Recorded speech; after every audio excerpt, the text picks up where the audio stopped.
Hey everybody, Paul Abernathy here. Welcome to a coffee hour with me, Paul Abernathy.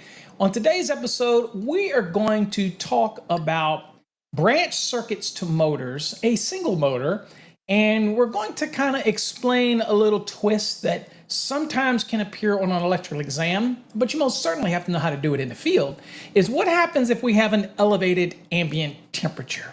So how do we have to take that into consideration? Well, most of you who've watched my videos before know that when you're sizing for the branch circuits for a motor, that you're basically going to go to 430.22. And it tells me that if that's a continuous duty motor, that I'm going to take it at 125% of the FLC. Now, the FLC is full load current.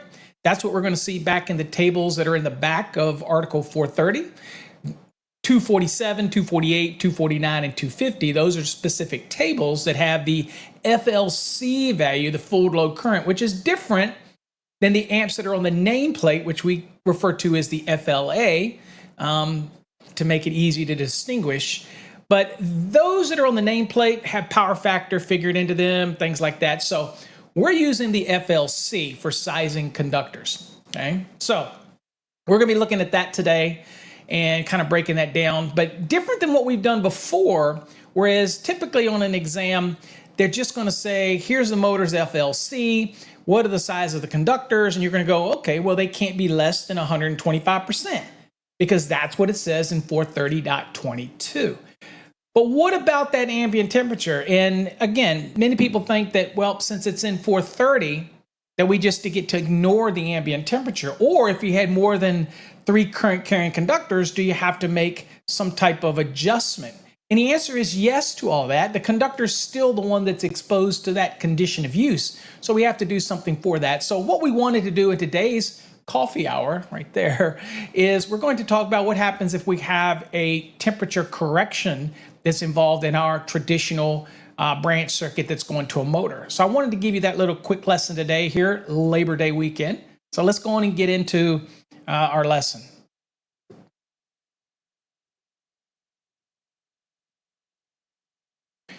Okay, as we get into our lesson again, as always, you can post comments down whatever platform this video is being shared on. Also, don't forget at the top, you see that we're still running what we call the Friday sale, but we're running it perpetually, and that is 50% off our Fast Tracks 2 video subscription. That is a platform where you're going to see a lot of exclusive videos, a lot of content that's not going to be available on other platforms like YouTube and whatnot, that type of thing. So check that out. We'd love to have you subscribe to that platform. And if you're not a student of ours, check out right there, fasttracksystem.com. We've got courses on grounding and bonding and all types of other things to help you learn the National Electrical Code. All right, so we're going to do this lesson today. And so here's our question. A motor is at the end of a 25 feet of a conduit run that contains only 3 conductors at the expected ambient temperature of 115 degrees Fahrenheit. Okay, and we say 3 conductors. There's no neutral needed here, and it's using the conduit as an equipment ground, which is permitted by the NEC, whether you do it or not. In our example, it is. So we don't have more than 3 current carrying conductors, but there is an ambient temperature of 115 degrees Fahrenheit, which deviates from the 86 degree Fahrenheit or 30 degrees Celsius ampacities that are given in table 310.16 of the NEC. So we know we got to do something there, right? It goes on to say, what are the minimum size THWN copper conductors required to serve a continuous duty, design B, 25 horsepower, 208 volt three-phase motor. Okay, so we have all the variables here that we need in order to size these conductors. So the very first step that we should do is that before we even get into the ambience, we got to say, all right, I have to find the full load current. And in order to find the full load current, the first thing you're going to do is you're going to go to your National Electrical Code, and you're going to go back to the tables. And in this case, you're going to go to 430.250 because it is a three-phase motor. And you're going to go to the 208 volt column and drop down to the 25 horsepower value, and you're going to see that it is 74.8 amps. Now, I'm going to say that, but we're going to go look at it. So here we are in the NEC, and we're going to drop down to 250, table 250 right here, and I'm going to try to pop this out for you. All right, so this is what we got. So we're at 208, so this is the one we're working with. And we want to come down, and it's 25 horsepower, which is right here. So you draw your line over, and of course, we're drawing our line down. And that is where we get right there. So our FLC, full load current, and that stays consistent. That's why we use it for conductors. That's why we don't use nameplate here. We use the tables because regardless of motor changing, as long as it's this horsepower, then it's going to stay consistent, and we don't have to worry about sizing conductors too small. We stay consistent here. A motor might get more efficient, better power factor, all these type of things that could change the nameplate, but these values here in the table stay consistent. So that means that if there's a replacement of a motor or something, that we stay consistent with the conductor sizing, as well as the other rules that use the FLC, like the short circuit, ground fault protection, things like that. Okay, so there we go. So there's our 74.8 amps that we're going to be working with. Okay. All right, let's get back to the lesson. All right, so we established that. We're good to go. Now, same variables. Next step is we have to identify the proper temperature rating of the THWN copper conductor.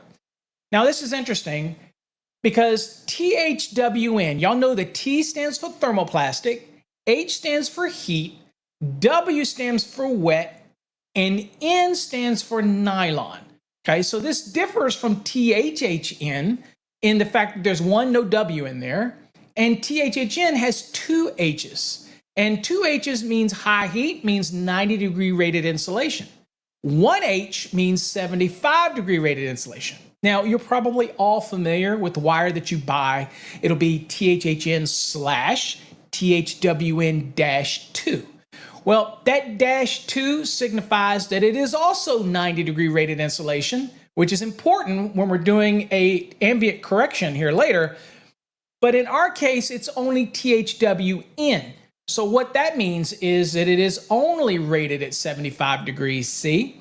And we can verify that, and we will go verify that. But that is going to be 75 degrees. So we do not get the ability to use the values, ampacity values in 31016 from the 90-degree column. Why? Because our insulation isn't rated for 90 degrees. It's only rated for 75 degrees. Okay, so that's important things to always remember in this. So we're going to go to 310.4a, and we're just going to verify what our rating of our THWN is. Okay, so let's just go back to the code, and I'm going to take us back. Bear with me here. I'll run us all the way back to 310. And then I'll get us in 310.4. Okay, hard to see this table, but you'll be able to see enough of it to be able to understand where we're at. So we're going to kind of go down the list here, and we're looking for THWN. There's THHN, there's THW, THW. There we go. THWN. Dry and wet locations, 75 degrees C. Now, see that -2 on there? That's 90. Significant. And to be honest with you, just on an exam would they pull this type of thing where they only rate it as THWN. In the real world, chances are it's going to be THWN-2, which again, that means that I have the luxury of using the 90 for adjustment or corrective purposes, that ampacity.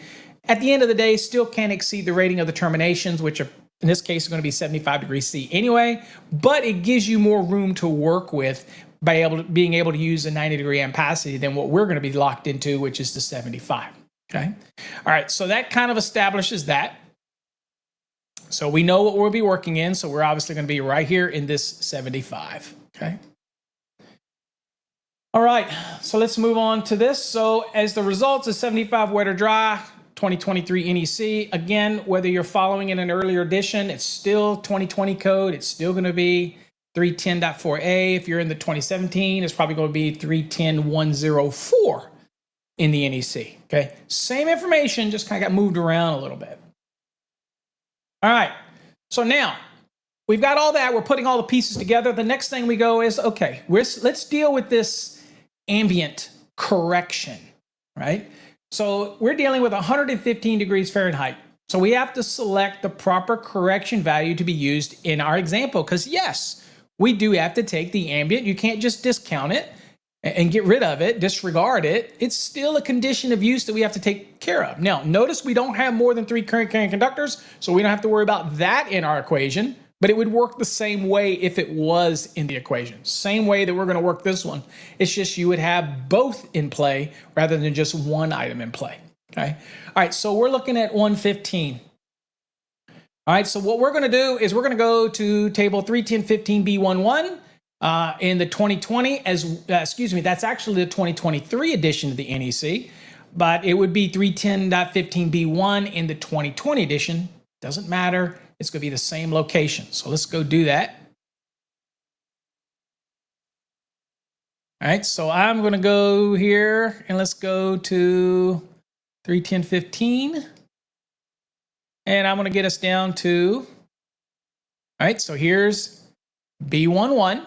Again, we're talking 2023 edition of the NEC. We'll expand this out so we can see it a little bit better.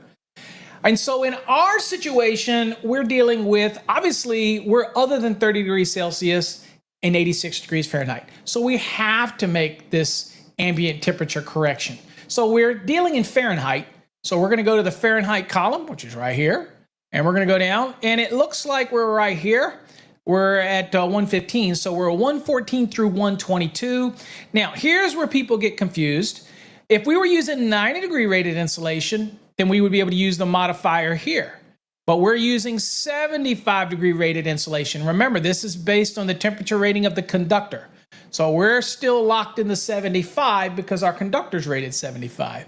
So we're going down here, and it looks like our modifier is going to be 0.75, okay? So keep that in mind. That's what our modifier is. All right, so we'll come back to our lesson. And there we go. Our modifier is 0.75. All right, so first thing we want to do is, what if we were looking for the conductor? Now, this is typically what you get on an exam, right? If they don't give you the ambient. I'm going to show you how this can differ in conductor sizing. If they don't give you the ambient, then it's pretty straightforward, right? You take the FLC and you multiply it by 125% because that's what it says in 430.22. Pretty straightforward, right? So, and it also says not less than 125% of the FLC. Could it be higher? Yes, it could be higher, but it's not to be less than 125%. That's what it says in 430.22. And we'll go validate that. So let's go to 430.22 just so we can make sure that we're covering all our bases here. All right. Let's see, 430.22 right here for a single motor. And this is what we got right here. Here's the language right here. It says conductors that supply single motors used in a continuous duty application shall have an ampacity of not less than 125% of the motor's full load current rating.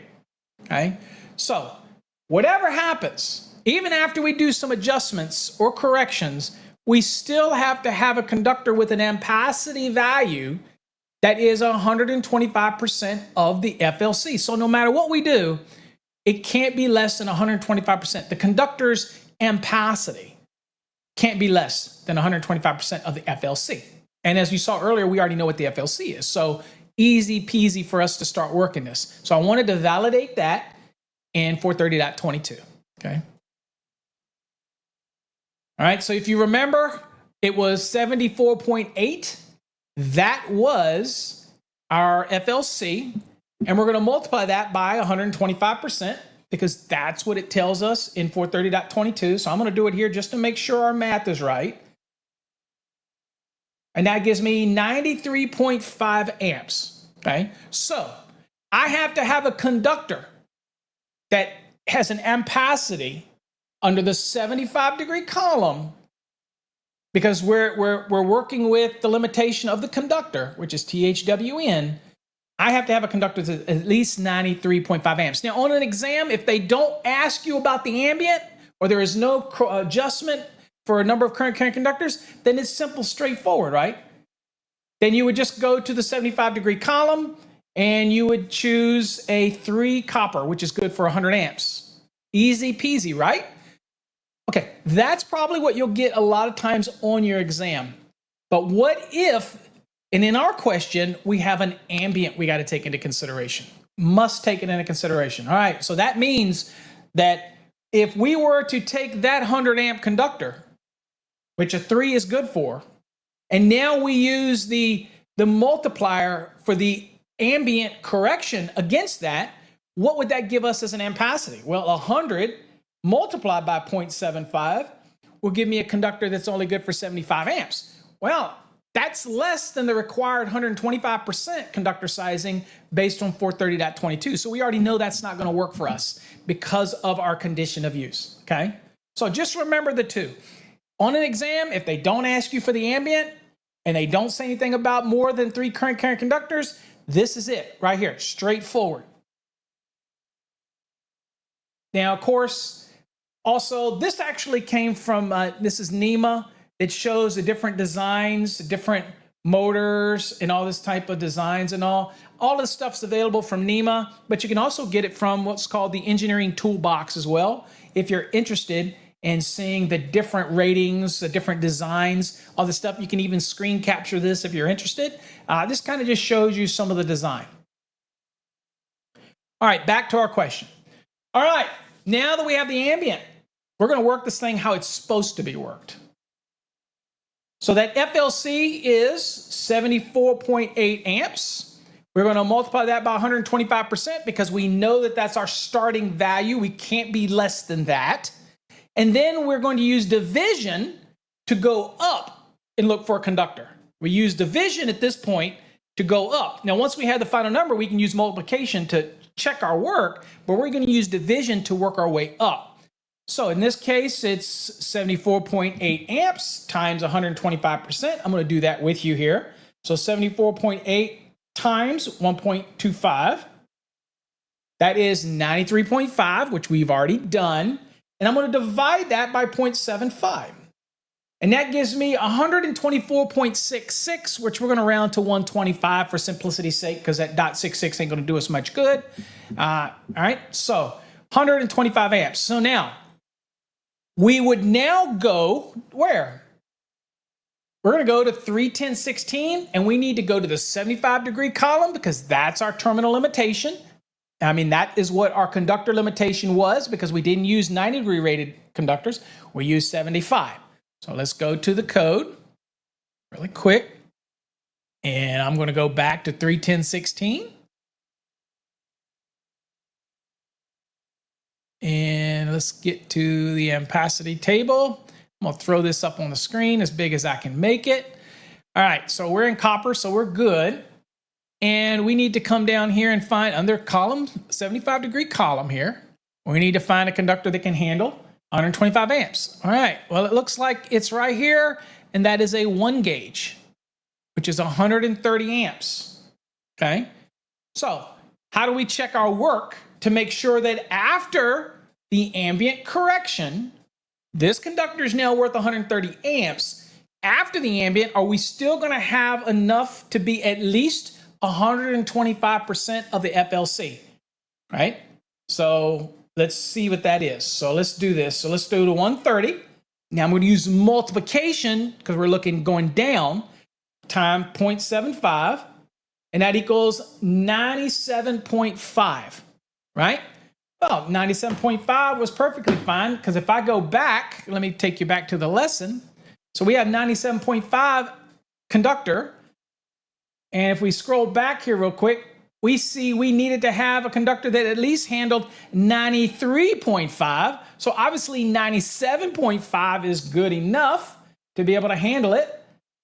So boom, boom, boom. So that's it. So to answer that question, conclusion, 430.22 says the branch circuit for this motor has to be at least 125% of the FLC. Now, even after the adjustment or corrections, oh, and by the way, if I had, people ask me this, let me go back real quick. If I had a number of current carrying conductor equation in this as well, then it would have been simply 74.8 times 1.25 divided by 0.75 divided by whatever that adjustment would have been, whether it's 80%, 0.80, would have been the same scenario. And I can show you that. Let's just say it was 80%. So I go 74.8. I'm going to go multiply that by 1.25 equals 93.5 divided by 0.75 equals 124.16 divided by 0.80, 155, and we would have had to go and find a conductor that's good for 155 amps. All right, and then after the adjustment and correction, we would have been making sure that we had a conductor again that was at least 125% of the FLC of the motor. So we're meeting the rules in 430.22, and we're adjusting or correcting accordingly to make sure that we're not going to be causing any problems to the conductor or the insulation of that conductor from heat buildup, things like that. Make sense? Okay. So that's how we equate it, and it's pretty straightforward. Either way, the way we did it, the size of our conductor is going to be 1 gauge copper instead of 3 gauge. Why? Because we had to take into consideration the ambient temperature, okay? So now if we were to look at this from a illustration point of view, remember what I said, if we did not have any ambient temperature in this equation, so now I tell you this one because of being ready for exams, okay? If there was no question about ambient temperature or number of current carrying conductors exceeded 3, then it's pretty straightforward, right? 74.8 amps came from the table. Then you apply the 125%. So that's, and ignore the A there because it's not A, it's just 430.22. So 74.8 amps times 125% is 93.5. Remember, small conductor rules don't apply to motors. We get that advice from 240.4G. It's referenced by 240.4D, which is the small conductor rules. And then we go to 310.16 and we find a conductor under the 75-degree rating, and it was 3. That's all you do if that's what the question is. But ours was obviously a little different because we had the 115 degrees Fahrenheit thrown in. So we can't be smaller than 125% of the FLC. So same thing applies. The only difference here is 74.8 amps times 1.25 divided by 0.75 is the 244.66. We're going to round that to 125. And we go to the 75-degree column, and we have to find a conductor that can handle the 125 amps. And of course, our 1 gauge is good for 130. And we can use multiplication to verify that by simply taking the 130, multiplying it by 0.75, and you'll see that we have a conductor that is, I believe it was 97.5, easily can handle the requirement in order to be able to handle that conductor's ampacity at 125, the FLC at 125%. We were okay for that application, all right? Does it make sense? 97.5 is greater than 93.5. That conductor is perfectly fine, but we had to jump up to a 1 gauge to make that happen. So some takeaways from today's lesson. Make sure you always read the question. Remember that small conductor rules don't apply when it comes to motors. Remember, when something says at least, that's a minimum.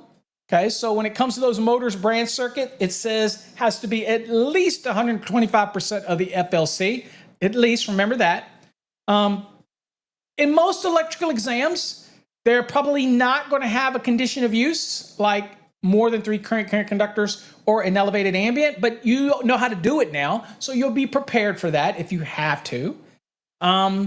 Also, remember, in our equation, voltage drop did not play a role.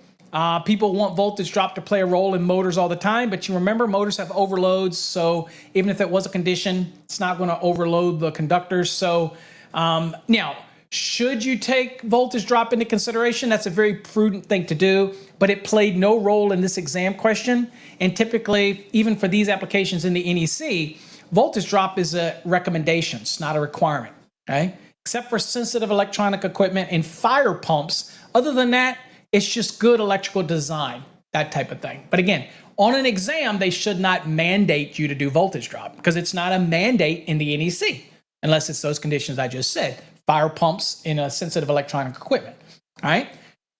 So there you go. That's pretty much all you need to know to answer those single motor branch circuit questions, right? If you really want to learn the National Electrical Code, we recommend you get into a good NEC structured program like our Fast Tracks program.